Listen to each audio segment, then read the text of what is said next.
gbé ọ̀sán ó wá gé ẹ̀ lọ́dọ̀ ṣùṣẹ̀ ọ̀sán gílè wá gé ẹ̀ ògèrè náà tán ẹ̀ ọ̀sán gé ẹ̀ náà tán ọ̀sán ọ̀sán wá gé ẹ̀. ọkọ̀ ẹ̀ ká dá pẹ̀lẹ́ sí.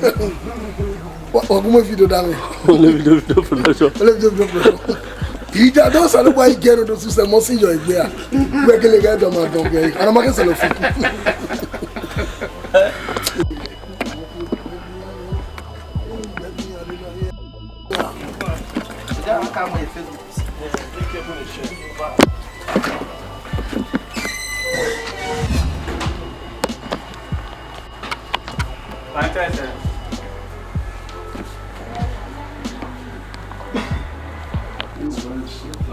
Alright, good evening, ladies and gentlemen, my wonderful fans out there in diaspora.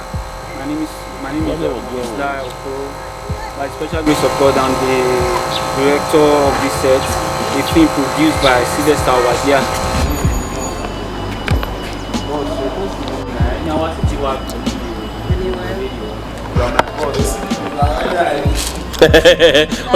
Why you sleep on Undertaker low? I like sleep or food on. Can't talk it. If you if I talk about him, I don't say I like his sleep at all. Best guy. My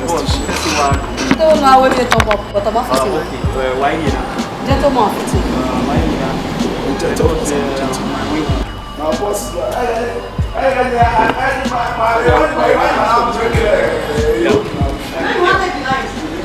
Then I hear want to do the conversation. Then when they come down from up. Now you know they take the conversation. If I'm a good with the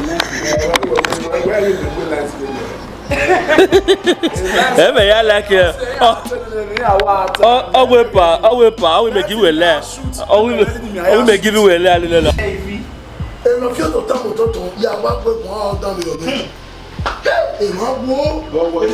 If you use singlet today house.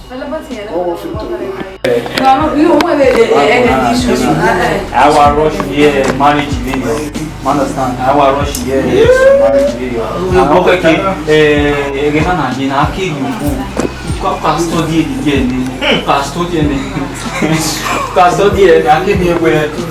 Go into a relationship. I just want to use this medium to thank all my cast and crew that participated in this movie. And somebody like Nice Owibo really tried for me, West Isasui. A lot that I can't even mention because I'm very tired now. I want to also thank my boss Sylvester Wadia. He trusted me that yes, with his absence I can handle this job for him. So I want to say God will continue to bless him for the trust. Thank you very much. And also my cast and crew, they really tried for me. And I want to also thank God for the fair weather.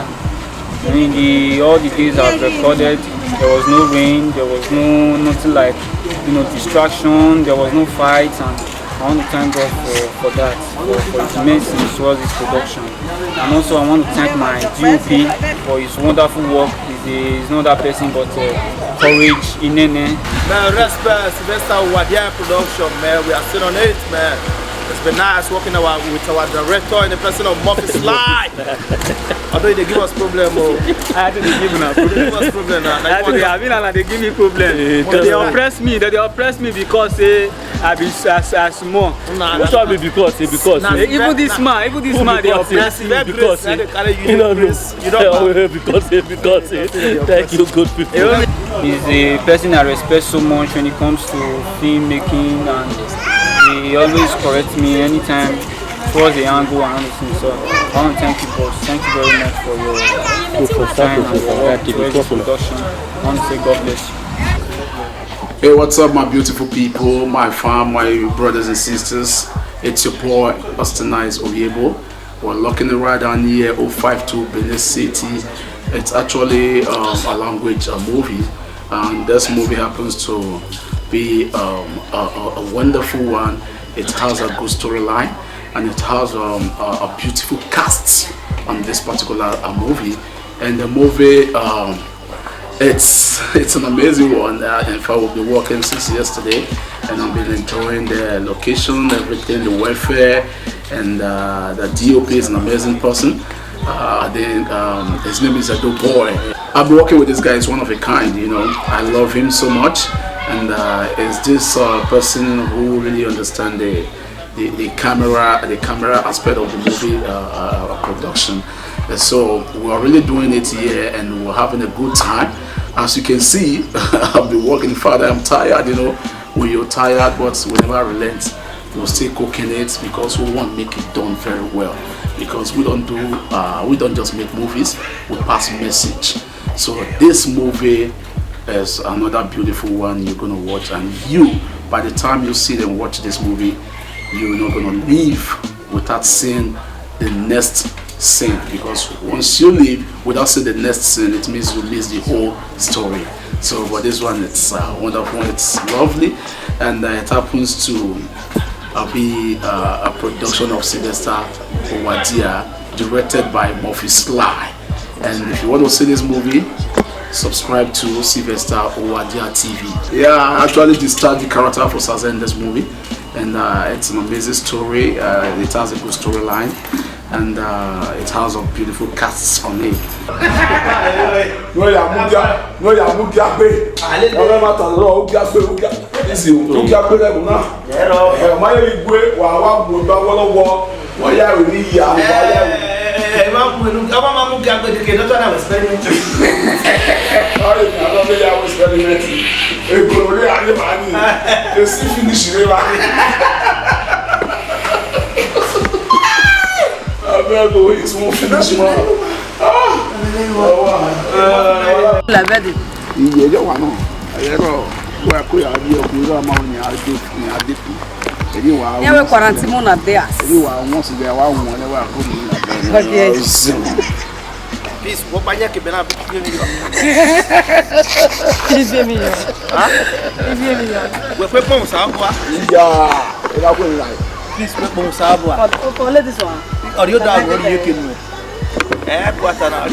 The directing aspect of this movie, it's so amazing. It's sweet and lovely, because the guy director Sly, Murphy Sly, it's a good director. Yeah, I love the guy. He don't listen to me whenever I talk to him, so that's one aspect I love about him.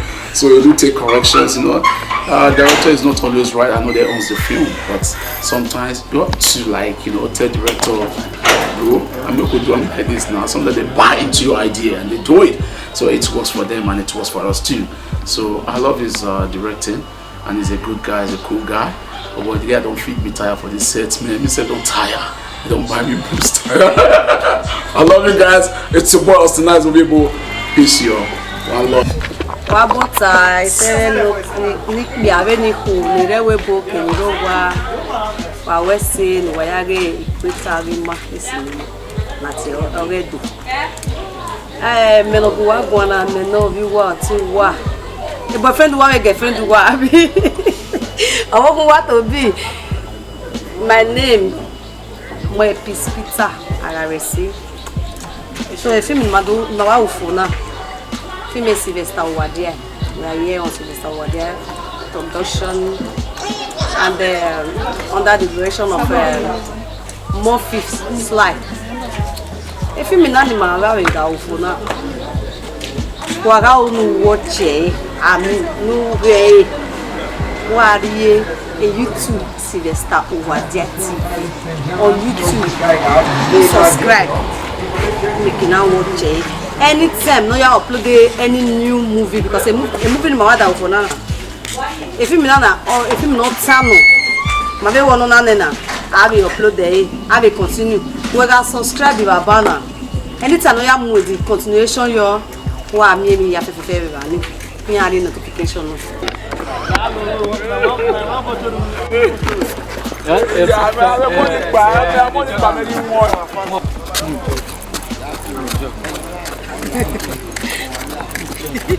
Now you go love me. Oh, you don't be joke.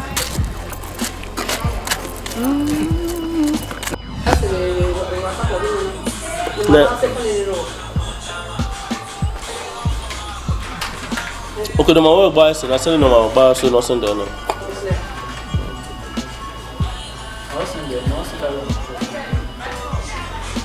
Mama give me.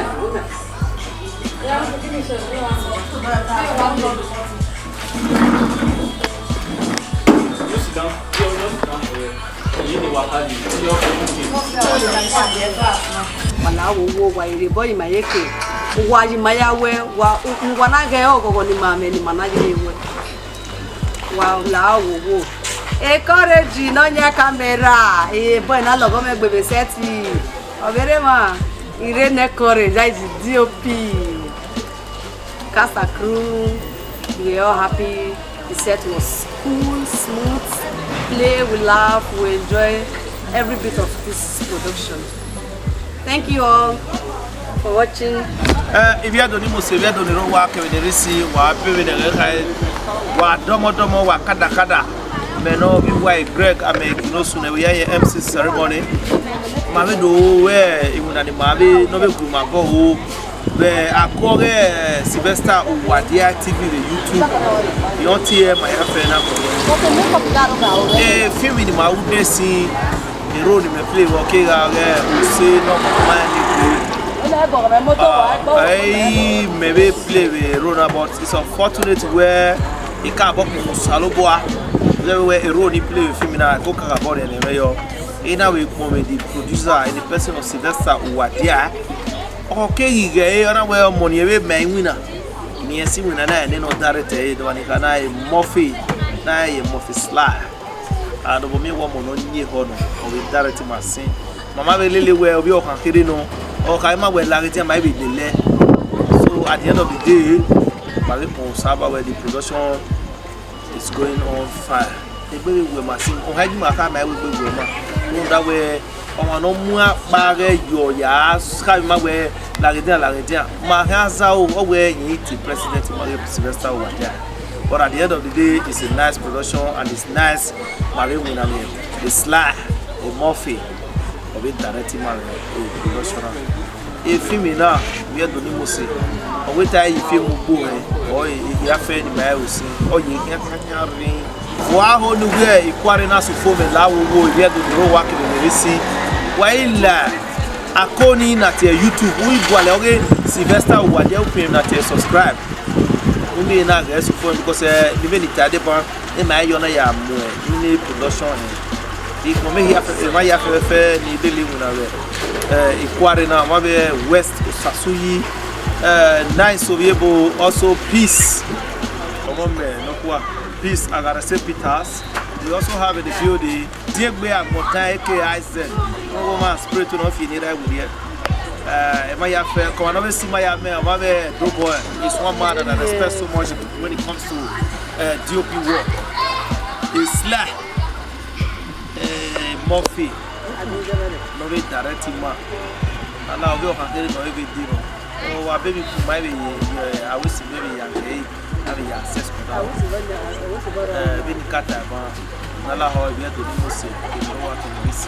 I subscribe to Sylvester Owadia's channel on YouTube. I mean, I have the quarry now. I have nice or able. So I'm going to do that. So I respect this set of people. Once again, for watching Sylvester Owadia's channel. This is just the o say iyede afe na tae ama afe na onwe eniki obi ogbo onwe bi ekeka e bi na emeni me fele eniki be mo na wo mo camera na ni do yo boy wa. I want to beg you, all my fans, all the fans in diaspora, please subscribe to Sylvester Owadia YouTube channel for more of this, for more of our interesting